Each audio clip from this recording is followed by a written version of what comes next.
भारत के प्रधानमंत्री हमेशा से ही शांति के पथ पर 50 साल उनकी सरकार रही थी, उनके एलपीजी स्टोर बढ़ा ना पाए।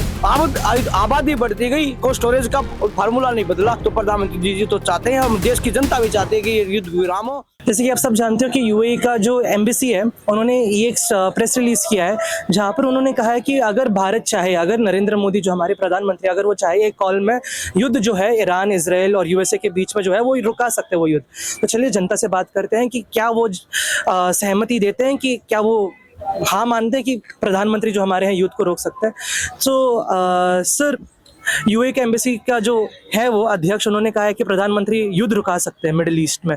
आपका क्या कहना है इसमें? देखिए, भारत के प्रधानमंत्री हमेशा से ही शांति के पथ पर चले। तो और जो उन्होंने, जो आप दूतावास से बात कर रहे हैं, जो उनके अध्यक्ष है वो बात कर रहे हैं, तो कोशिश भारत की है कि युद्ध विराम हो और जो देश की जनता को जो हमारे पेट्रोल पदार्थ महंगे और एलपीजी है तो हमें राहत मिले। तो हमारा देश चाहता है कि शांति प्रिय रहे और शांति से बात नहीं। और मैं तो आपके चैनल के माध्यम से उन लोगों को भी कहना चाहता हूँ, मेरी हैसियत नहीं उनको कहने की, लेकिन मैं उनसे गुजारिश करूँगा कि युद्ध को समाप्त कर देश को मैं पूरे विश्व में शांति बनाने का। आप प्रधानमंत्री, हमारे देश के प्रधानमंत्री जी की बात कर रहे हैं, तो प्रधानमंत्री जी तो चाहते हैं, हम देश की जनता भी चाहते हैं कि ये युद्ध विराम हो। और जो भी हमारे पर संकट किसी भी देश पर, अच्छा अमेरिका में भी हमारे प्रवासी भारतीय रहते हैं, ईरान में भी जाते हैं, तो किसी भी उसमें एक भारतीय होने के नाते हम चाहते हैं कि वो युद्ध विराम हो और देश में और विश्व में अमन चैन की शांति हो। लेकिन आप सोचते हो कि हमारे प्रधानमंत्री ये युद्ध जो है ये रुका सकते हैं?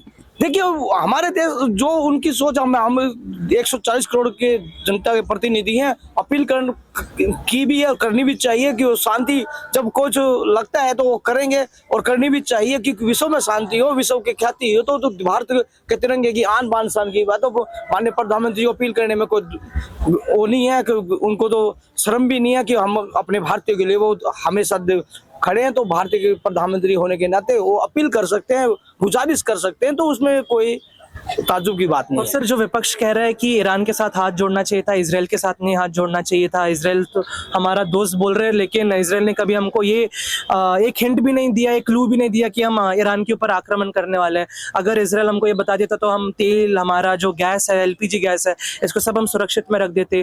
और वो कह रहे हैं कि एलपीजी का जो प्राइस है वो एकदम 3 गुना, 4 गुना, 5 गुना बढ़ गया। इसमें क्या कहना है आपको? जो विपक्ष की बात करो, जो एलपीजी के 50 साल उनकी सरकार रही थी, उनके एलपीजी स्टोर बढ़ा ना पाए। आबादी बढ़ती गई, कोई स्टोरेज का फार्मूला नहीं बदला। तो 50 साल वो सत्ता में रहे, तो उन्होंने कोई सोच रखी नहीं, कोई विजन रखा नहीं कि हमारी इतनी ग्रोथ होगी, तो हम इतना कहां पर कैपेसिटी बता दीजिए ना। विपक्ष के लोग जो कह रहे हैं कि स्टोरेज कर लेते, कितना स्टोरेज करते थे, कितना आज 4 महीने का अभी फ्यूल स्टोरेज करने की जो कैपेसिटी बढ़ी है, एकदम कुछ नहीं होगा। किसी को ये नहीं पता था कितनी इतनी विपत्ता पड़ेगी और इस ऐसे हालात पैदा होंगे। तो इस मैं तो आपके चैनल के माध्यम में मौजूदा सरकार से गुजारिश करूंगा कि आप अपनी कैपेसिटी बढ़ाने के लिए, भंडारण करने के लिए अलग अलग समूह बनाकर छोटे छोटे जो भी आप पे उचित हो तो कैपेसिटी बढ़ाने के लिए काम कीजिए।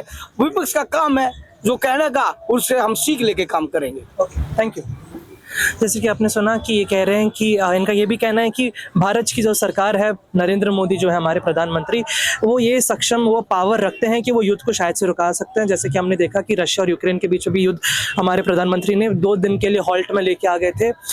विपक्ष का भी वही कहना है, जो नॉर्मल पब्लिक का कहना है, कि विपक्ष हमेशा बस बार्किंग डॉग्स जैसे चिल्लाते रहता है, but there is no other solution for it. इसी से मैं समाप्त करता हूँ। मैं आदित्य आचार्य, कैमरामैन लोकेश ठाकुर, न्यूज़ पथ, दिल्ली।